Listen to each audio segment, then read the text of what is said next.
You've tuned in to Unpause Your Life with Dr. Callie Estes and Dr. Tara Lynn Sell. Your access to success strategies and more to help you move onward and upward with your life. Listen in each week as they interview others who have really taken their essence to the next level and truly unpaused their life. Now here are your hosts, Dr. Callie Estes and Dr. Tara Lynn Sell. Hey everyone, welcome to the show. This is Dr. Callie Estes, and I am founder of the Addictions Academy, the Addictions Coach, and Rehab Rescue. Welcome to Unpause Your Life. This is a great podcast where we showcase people who have done something extraordinary with their life. I welcome you, and I hope you enjoy all of our guests. On my way, found a reason to wake up another day. But they needed to. You are listening to Unpause Your Life with Dr. Callie Estes and my amazing Midwestern co-host. Hey, Dr. Tara Lynn Sell. And our guest today is Vanessa Hernandez. We're very excited to have her. Let me tell you about her. Prior to joining Related ISG International Realty, Vanessa was the broker of the Olbe Group and proved to be a highly successful agent at the real estate empire E.A.G. Realty Inc. and Real Estate Salesforce. She studied mass communication at New York University before graduating summa cum laude. I didn't know she was that smart. From Florida International University with a degree in psychology. Woohoo! Whoa. Pretty cool, huh? Yeah. I didn't I tell you this story one time? Hang on, I'm not done introducing you yet. Let me finish. Oh, sorry. Go finish. There's more.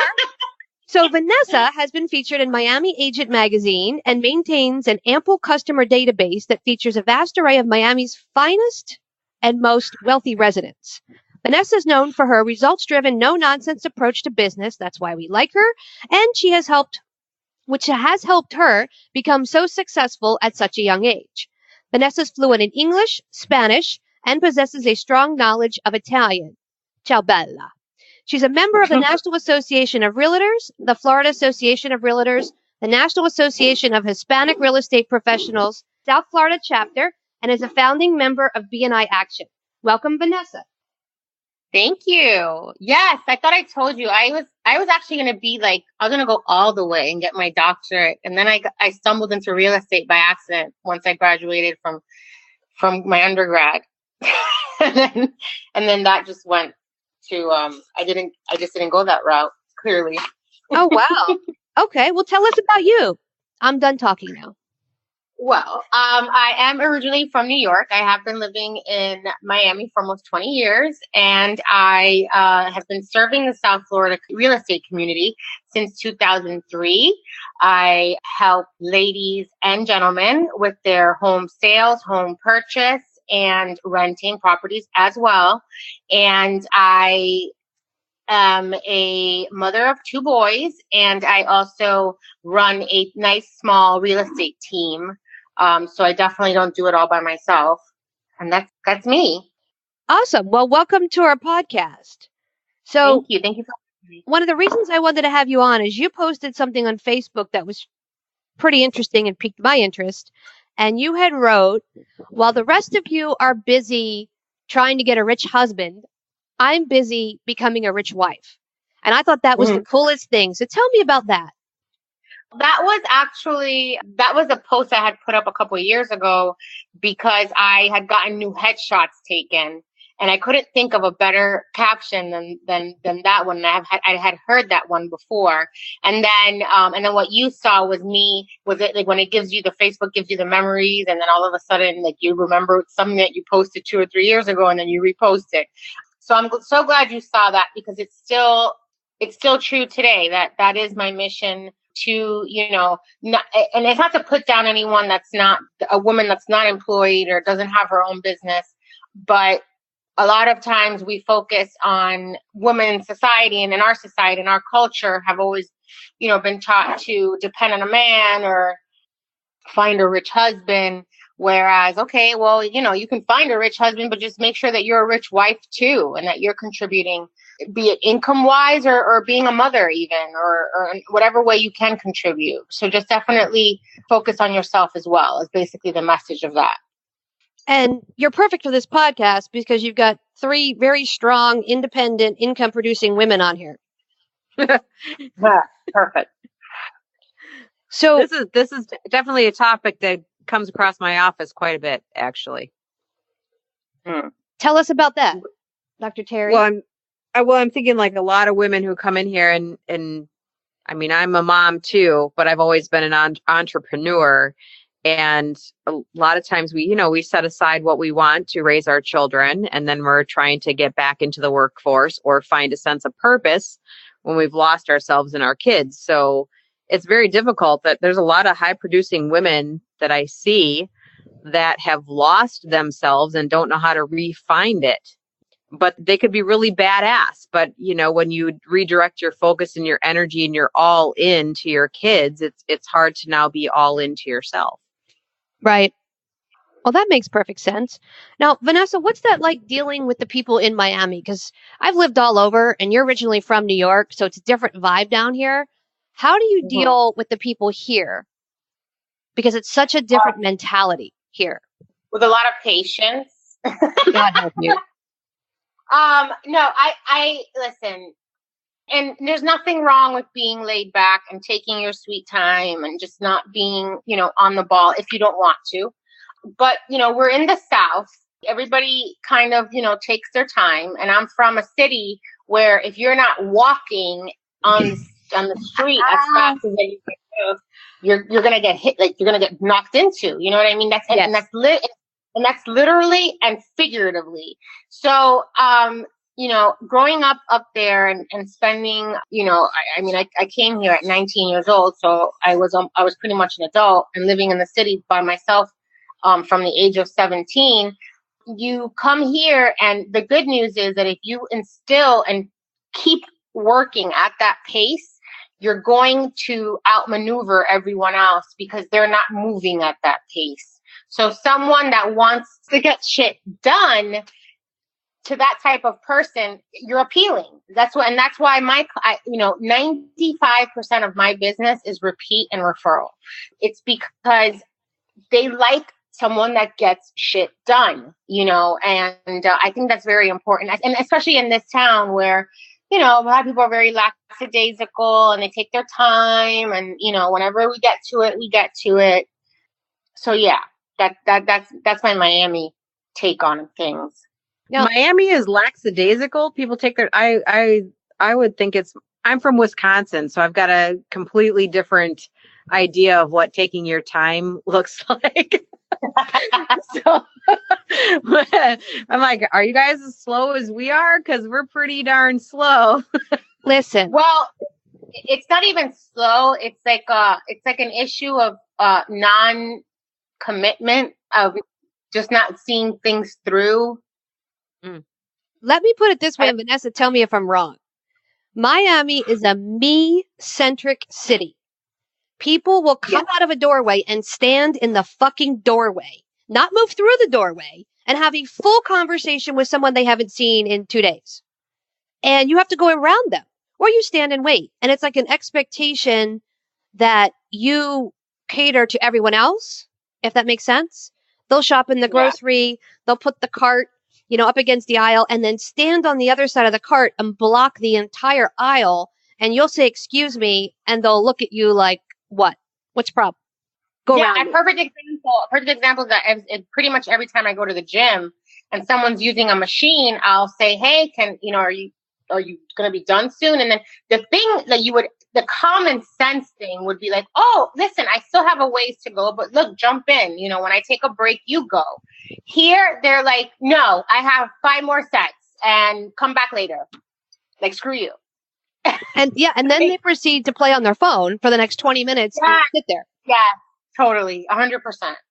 100%. So it's a very different vibe. And the reason that Vanessa's my realtor, she's awesome. We were moving from 3 hours north of here to Miami, and we had called probably 10 different realtors. Some got back to us, some didn't. And Vanessa said, "Come down, I can show you units."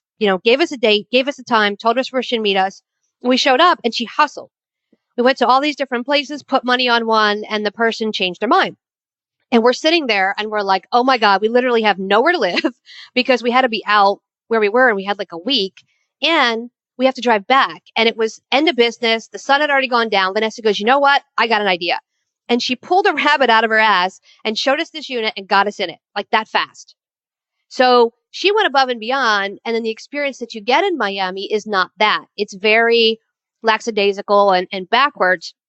Plus, when you have that kind of mentality, it really does make you stand out because not only is she female, she's also able to do all these things, which is what I admire you for, is that you can hustle in a city where the women don't hustle. The women make up and hang out and look for husbands. So it's kind of interesting.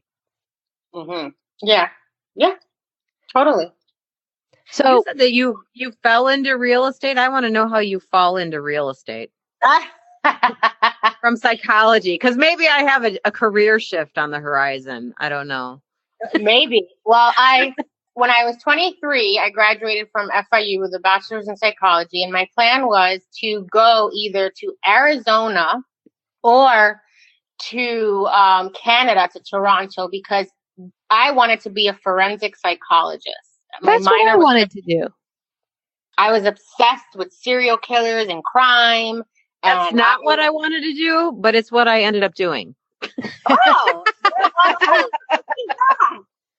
how funny. And I was obsessed with it. Like, I was like, I'm going to get paid ridiculous amounts of money to sit in trials. And they're, and like, I used to read books and like Dr. Park Dietz and like all these like amazing, like people that would study serial killers. And now I originally wanted to be a Fed. I wanted to be an FBI agent because of Jodie Foster and Silence of the Lambs. And then they were like, when they asked a couple questions, like, have you ever smoked marijuana and stuff like that? I was like, do I lie? Do I say the truth? I said the truth. And they just were like, no, you cannot. I mean, I'm sure that's changed since then, but this is, the early 2000s. Wait a minute. That means Dr. Tara's never smoked marijuana. I was never an FBI agent. You have to be an FBI agent, like to be able to be an FBI agent. You were talking about FBI agent, and now I believe I don't know how many years, but they say how many years it's been since. I think it has to be at least 5 years. They even do it. Seriously? Yeah.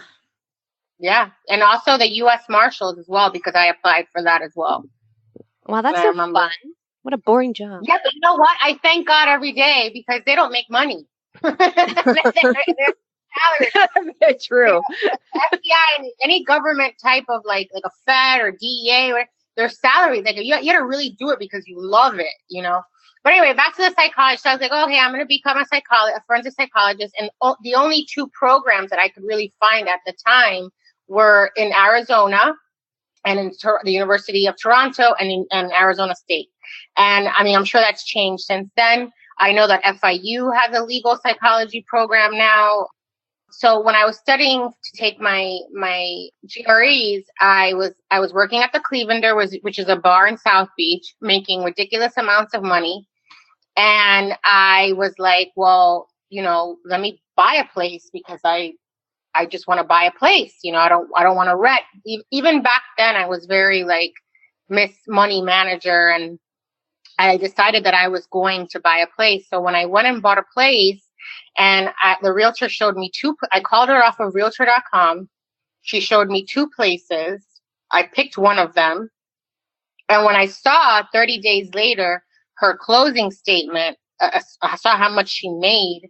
I was like, what am I doing? I'm about to go to school for another 5-6 years and in a state that in a city that I don't really want to go live in.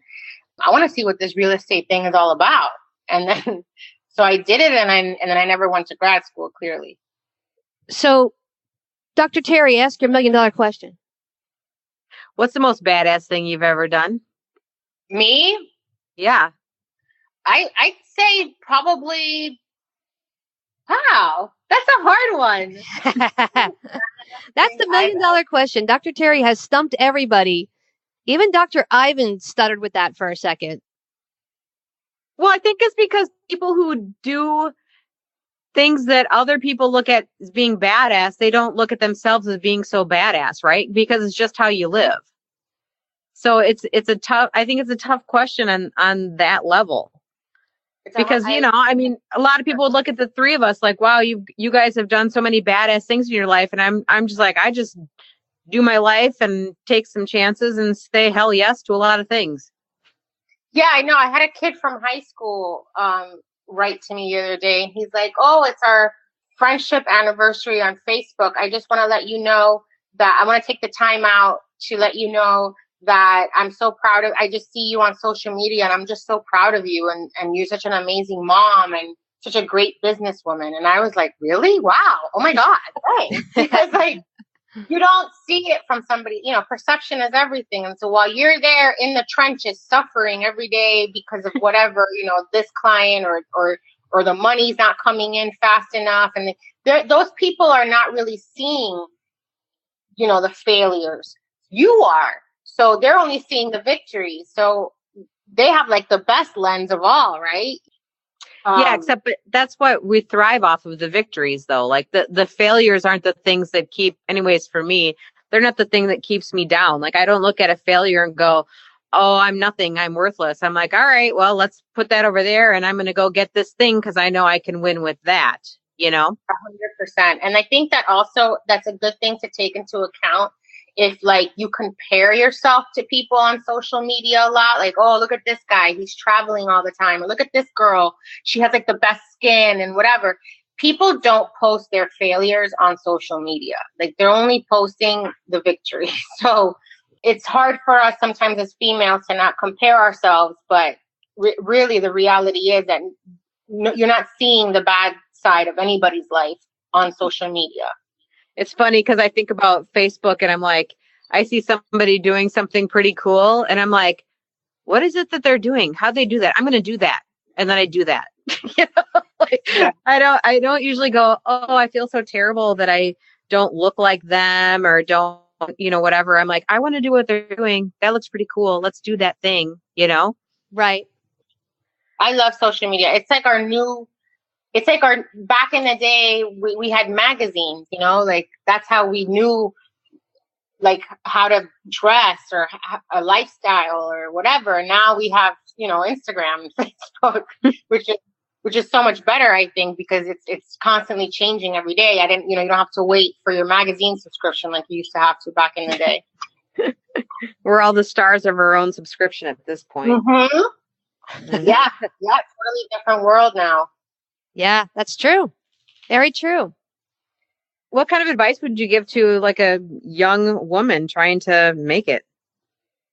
The first and foremost thing I would definitely say to any female entrepreneur is get your money right first, your financial house, so make sure that you're not in debt. Make sure that, you start saving, especially if you're going to be entrepreneurial, because your income depends on the amount of work you do. And not even then sometimes, because I'm sure we've all been there where we work, and it's hard to see the fruits of our labor. So definitely that. And then just I don't believe in waiting for the Prince Charming to come on his horse. If you want to buy a house now, start doing it.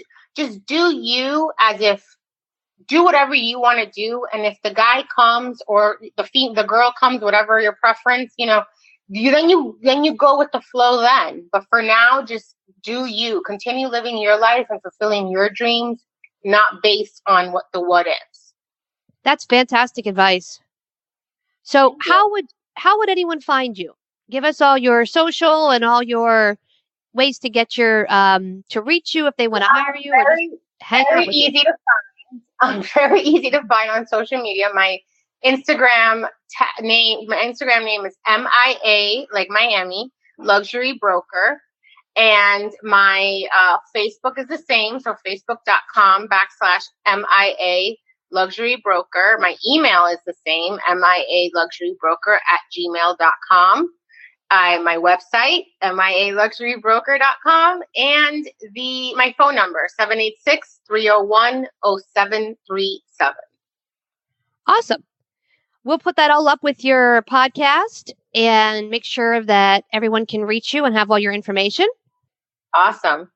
So thank you for coming on, and thank you for everyone listening to Unpause Your Life with Dr. Kelly Estes and Dr. Tara Linsell. who is starving and thankful that we are wrapping up for food. Have a great day, guys. Right? Bye. All right.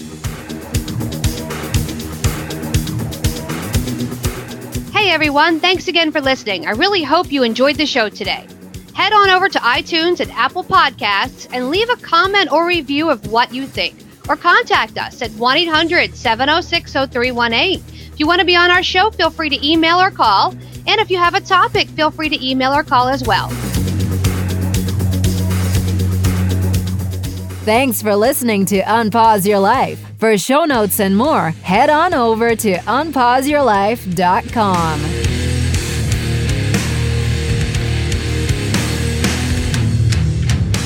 Big shout out to recoveryinnovators.com for help producing this show. Thank you, guys. I took a walk down the long road where they said that I shouldn't go. On my way found a reason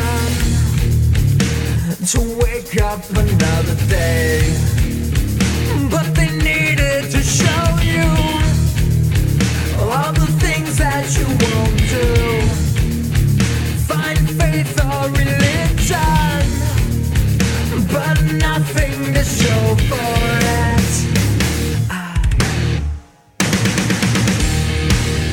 No need to escape in love with my pain. I may be weak, but I'm alive, still alive, and I won't be bound by your mistake. No, I won't be your enemy, trapped at the gate. Bring me to life, put me to death. Just give me something that's just not so hard to believe. To believe. To believe.